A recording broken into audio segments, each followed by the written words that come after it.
Hello everybody and welcome back. Now today we're going to be going over the practices of war, the First World War. Now in this video we're going to be going through a year-by-year, play-by-play of the war and how it was fought. And we're doing this to better understand just exactly why the technological developments, why the use of human resources, why the use of economic resources were so important and vital on the outcome of the war. So this video may run a little longer than usual, may run a little bit more than the 15 minutes that I try to limit these videos to, but it is rather crucial for you to know in order to understand the preceding videos. So the biggest thing that we have to understand with World War I was, leading up to it, as we see with all of the causes of the war, is that every country was so confident, was so brave that between their allies, their economic resources, the human resources that they're using, everything that they're going to pour into this war means it's going to be over by Christmas. That we're going to go to war in August 1914, and we're going to be going home by December 1914. This was the saying that every country had. Germany, France, Britain, Russia, Austria, Serbia, every country, Italy, the Ottoman Empire, every country had this mentality that it's going to be over by 1914 in December. Christmas, we're done. It's a short, quick war. And the problem was, because of how much nationalism, patriotism, imperialism, the hatred that was felt by France, the hatred that was felt by Serbia, all of this intense feelings and this belief that we are superior prolonged the conflict. It prolonged the conflict because we see an interesting twist. We see an interesting twist because everyone's going to try to one-up each other and constantly one-up each other with technology because they're trying to overcome the biggest issue, the biggest threat in stopping the war.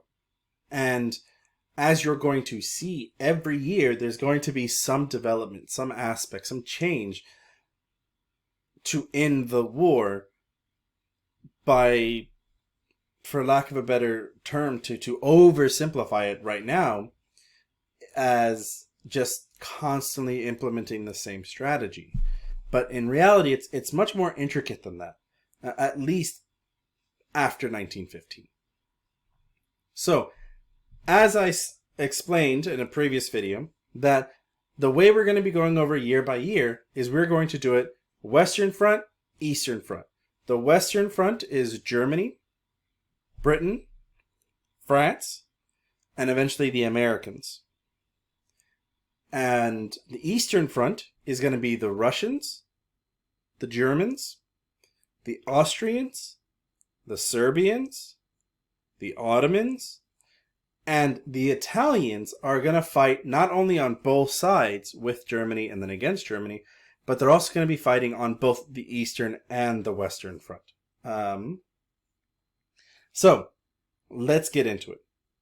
In 1914, what predominantly dominated the beginning of the war was the Schlieffen Plan.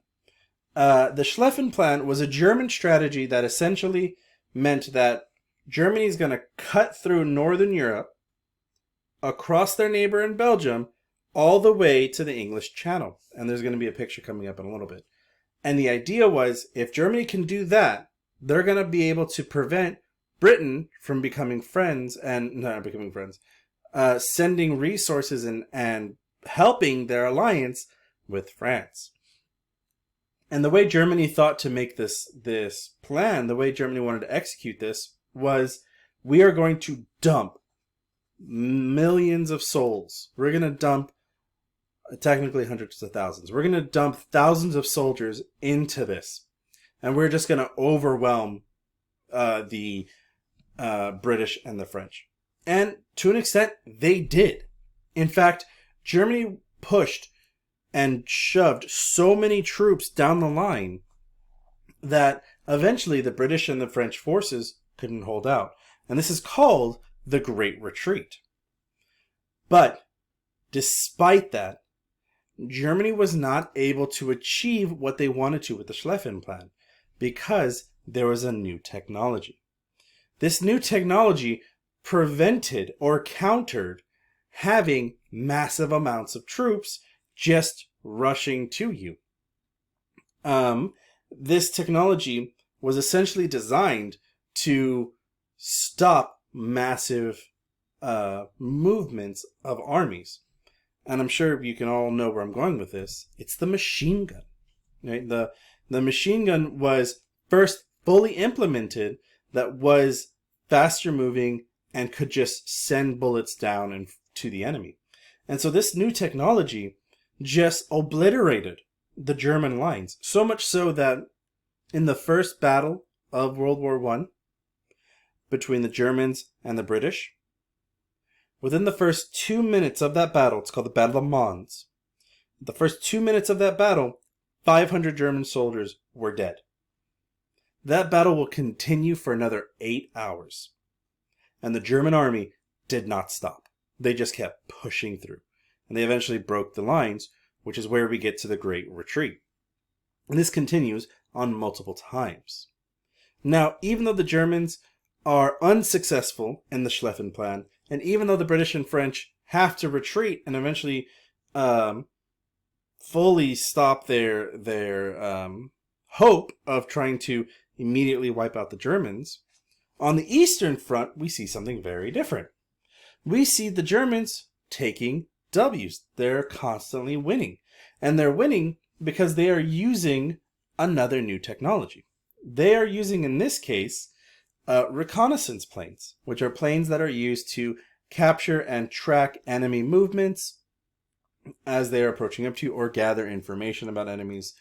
And you're going to hear the Battle of Tannenberg and the use of German reconnaissance planes later, as because the effective use of Germany sending these planes up to see, to find, and to follow the Russian forces, this was the first time airplanes was used in war.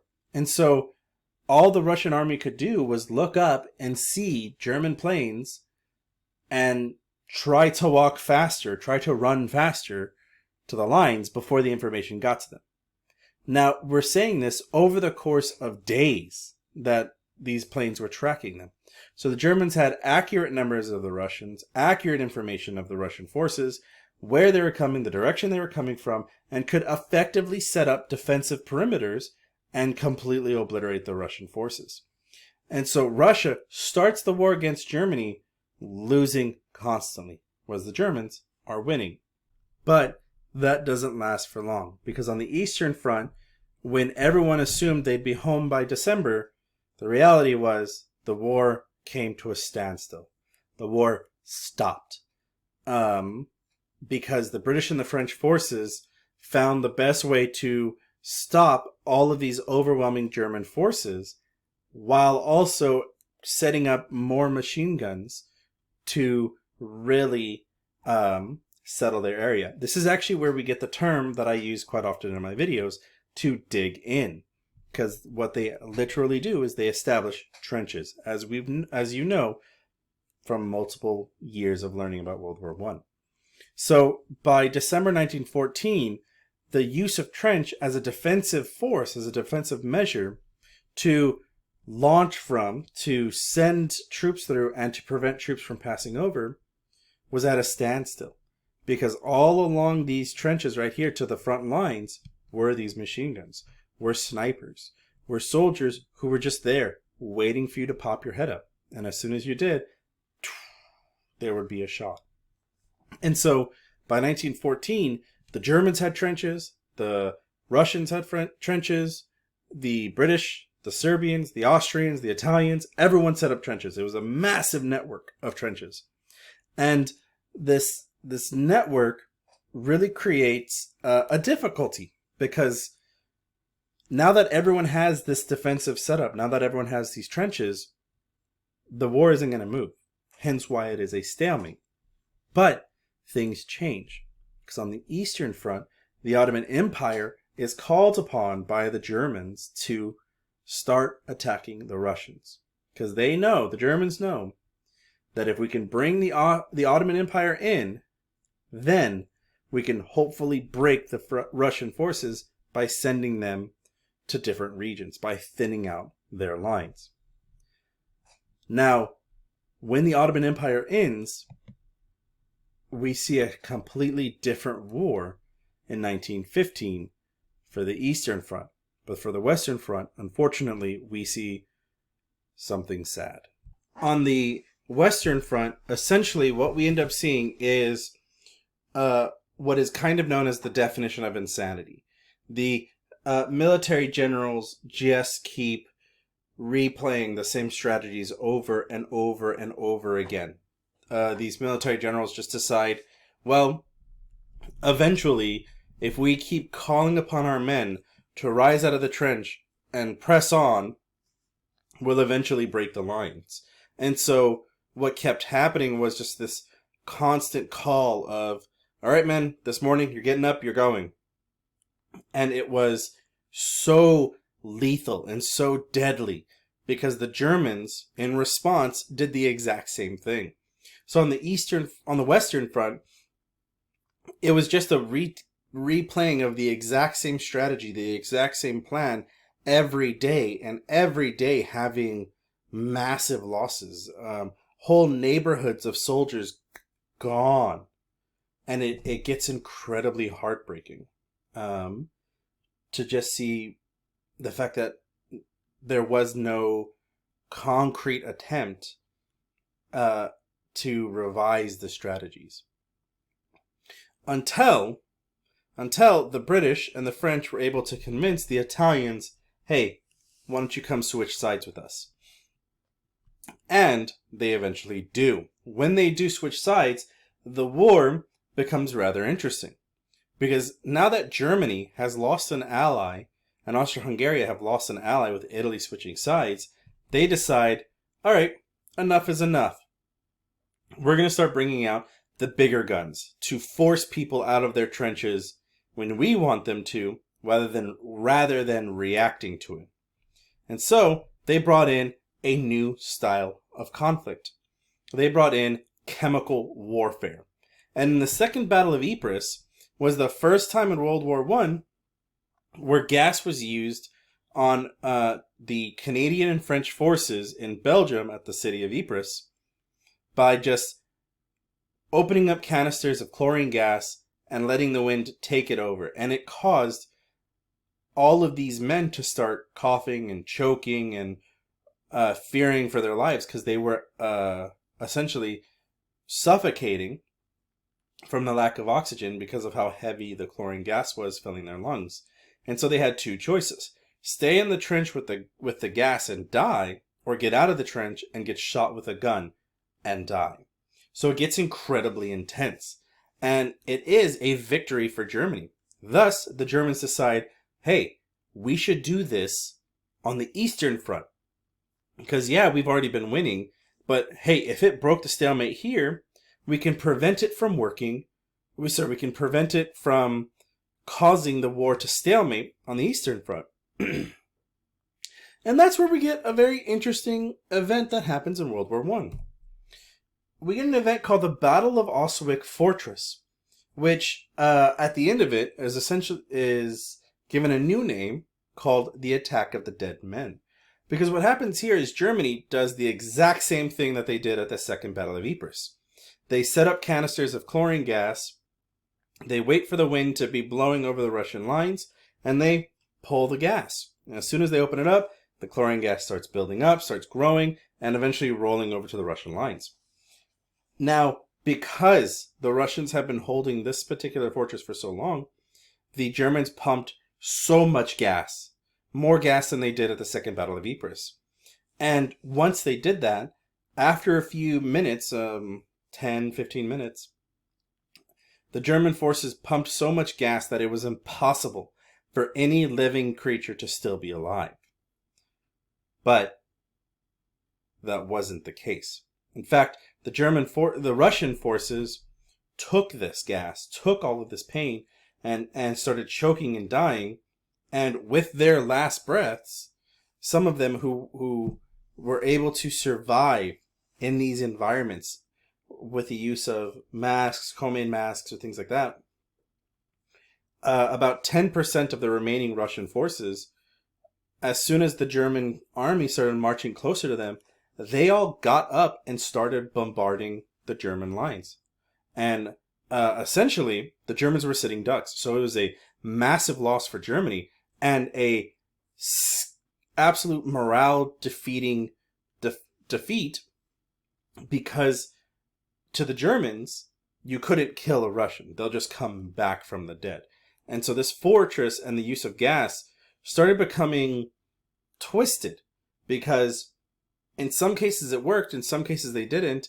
And you would then hear these stories as men in the trenches of like these guys coming up and coming back from life. And it was just really unbelievably scary, because as gas starts to advance, as we will see in a later video, it starts becoming odorless. It starts becoming clear. It starts becoming essentially a ghost that can appear out of nowhere, and suddenly you start choking, and the chances you are to survive gets shorter and shorter and shorter. So in 1915, we see a very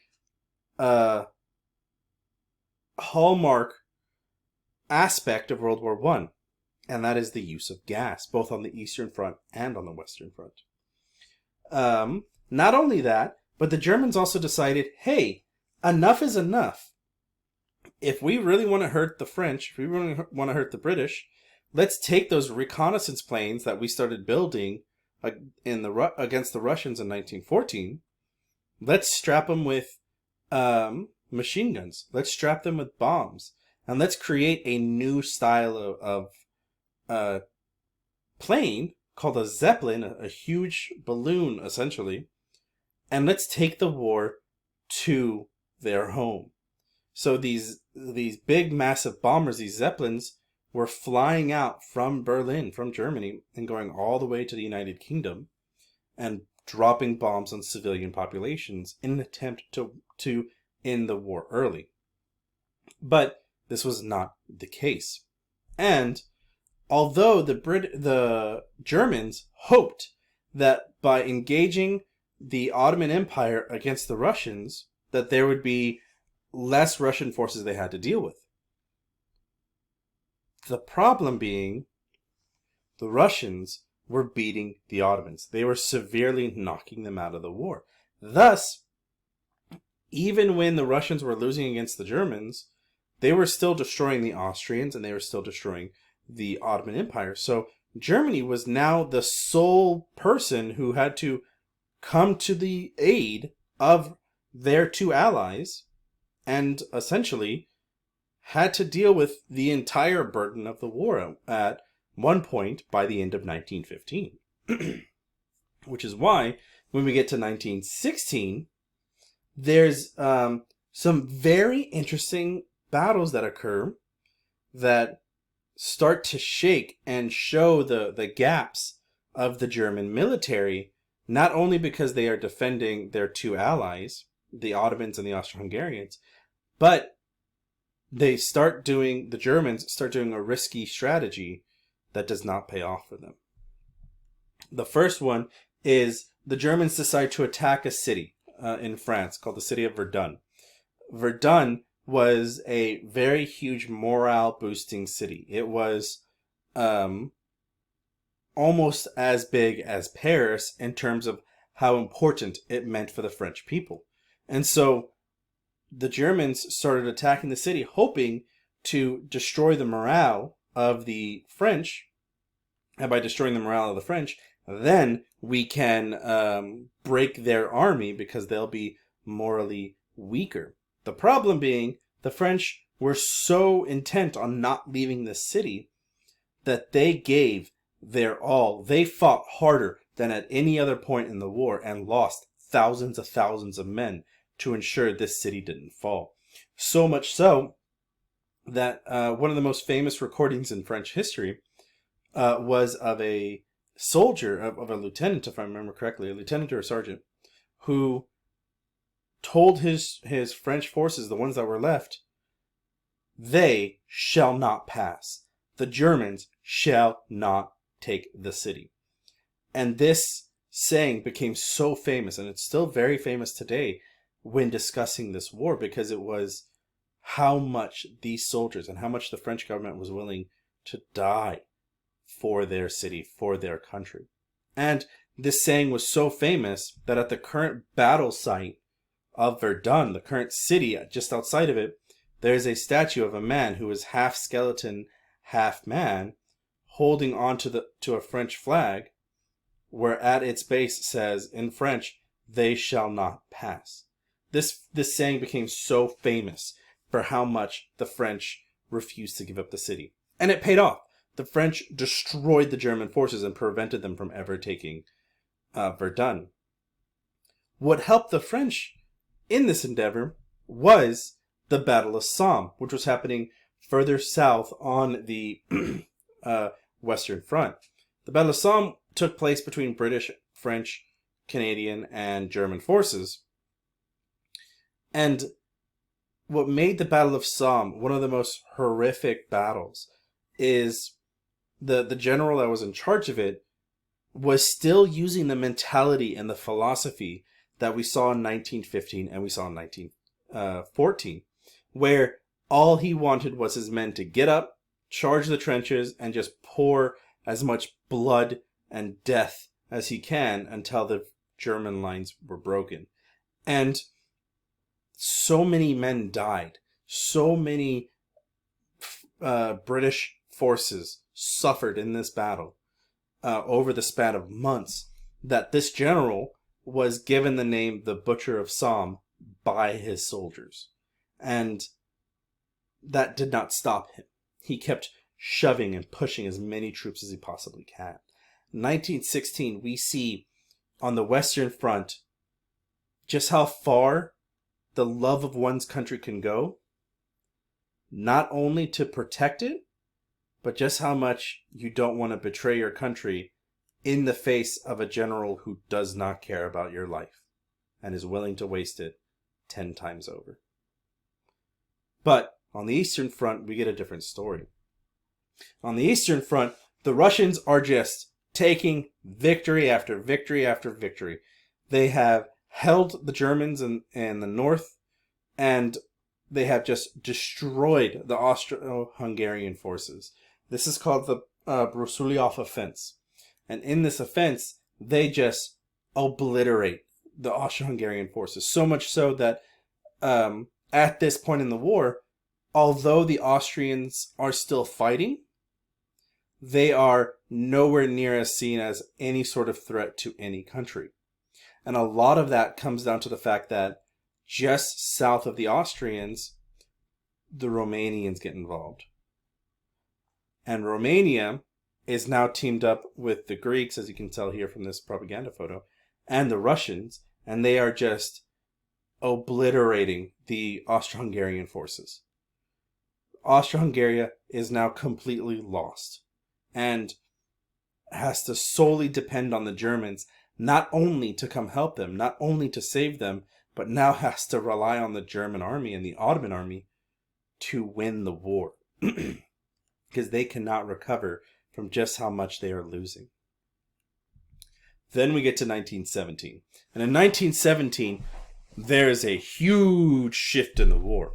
So much so that the Western Front and the Eastern Front are going to bounce between each other constantly. Because in 1917, one man enters, the United States. They come in after the Germans tried to make an agreement with Mexico to invade the United States, and if Mexico invades the United States, Germany will also invade the United States, and they will split the U.S., returning all of the stolen states to Mexico while Germany takes the rest. Mexico, after just coming off from a revolution, just coming off from further conflict, does not want to deal with this. So they tell the United States, and the United States says, you do not do that to me, Germany. And up until this point, they were just selling weapons and making money. They were war profiteers. Essentially taking advantage of the war by just making as much money as possible. But now it's personal, so they get involved. Now, when the USA gets involved, Russia descends into chaos. One man leaves. And the Eastern Front, Russia starts going through immense turmoil. Because despite the fact that they are winning the war, the monarchy at the time severely abused the troops, severely abused the people, and they were done. They were tired of it. And in 1917, they go through 3 revolutions. The first is the February Revolution, where they try to overthrow the king, and the king is like, no, and is able to resecure it very quickly. And then the Spring Revolution, which took place in May, where the king's own government tries to overthrow him, and they do so successfully, where he says, you know what, I'm just fine. I'll just rule as a constitutional monarchy. I won't have any power. I'll just sit back. Y'all do everything else. That's fine. And so the constitutional monarchy, the constitutional government now decides, all right, let's continue in this war. And that doesn't sit well with the Bolsheviks, the communists. And so then you get the October Revolution, which happens in November, coincidentally, but I'll explain that later.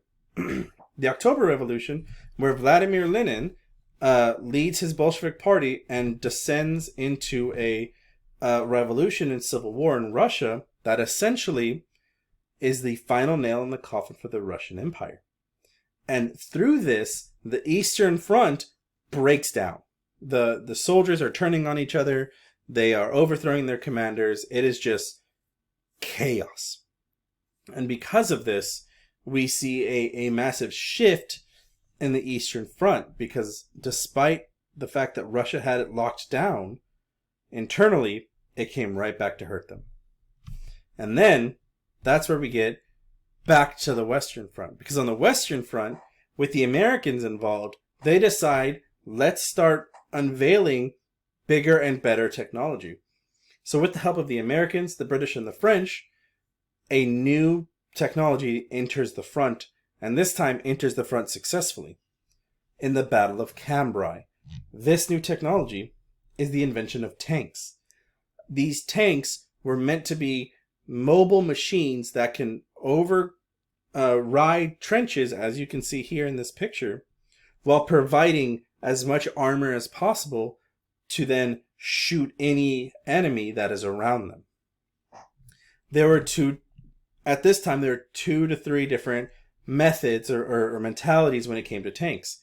Ones that were meant like this, to just run over trenches, destroy barbed wire, provide protection, or the much smaller tanks like this one, which had 2 people in it, 3 people in it, where it was death machines. You go in, you get in there, and you just run up and down. Perfect for cities, perfect for smaller trenches, and just destroy everything in your path. So despite the fact that the Eastern Front helps relieve pressure from the Germans, the new Americans coming in provide a lot of supplies, a lot of support, and new motivation. That is when we get to the final year of the war, in 1918.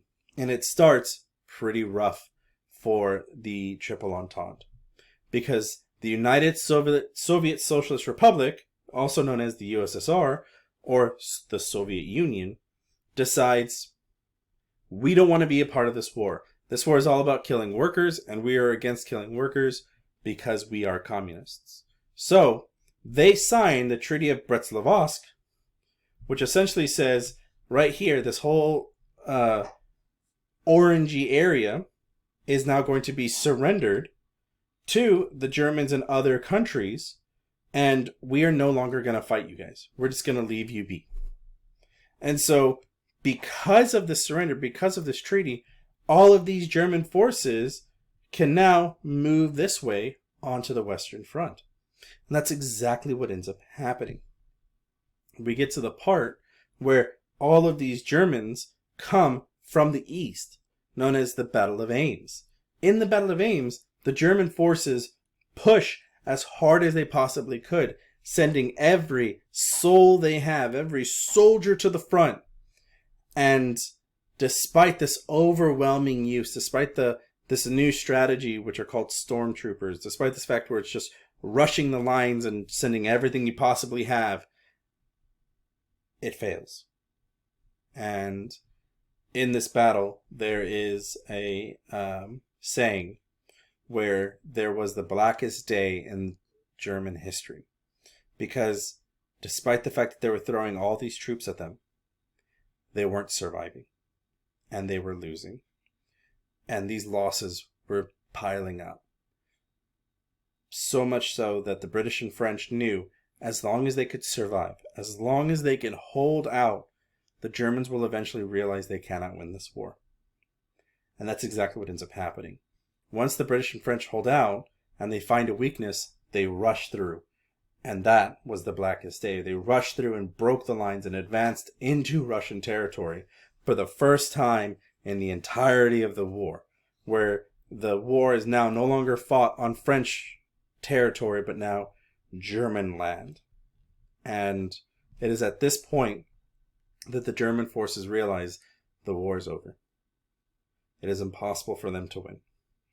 So the German government ends up signing an armistice agreement to end the war. And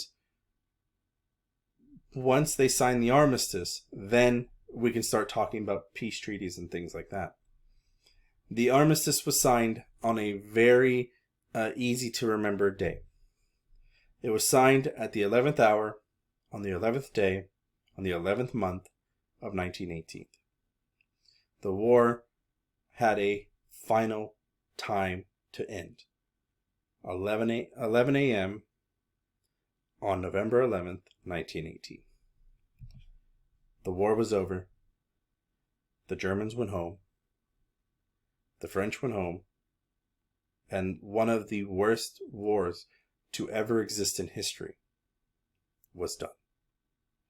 Now, one of the things that I want to show you, what I want to end this video on, despite the fact that it's long already, is the fact that this war was so devastating, so horrifying, that once the guns fell silent after the 11th hour on the 11th day of the 11th month, and the armistice treaty was signed, there was still tensions and silence. But in spite of all of that, as soon as the war was over, within the next few seconds, the world, nature, started to come back. And I know this, and you will know this, because I'm going to end this video on a resource from the International War Museum of Great Britain that has a recording that was remade of the final moments of the First World War. And so from here is where we're going to listen to and watch that video.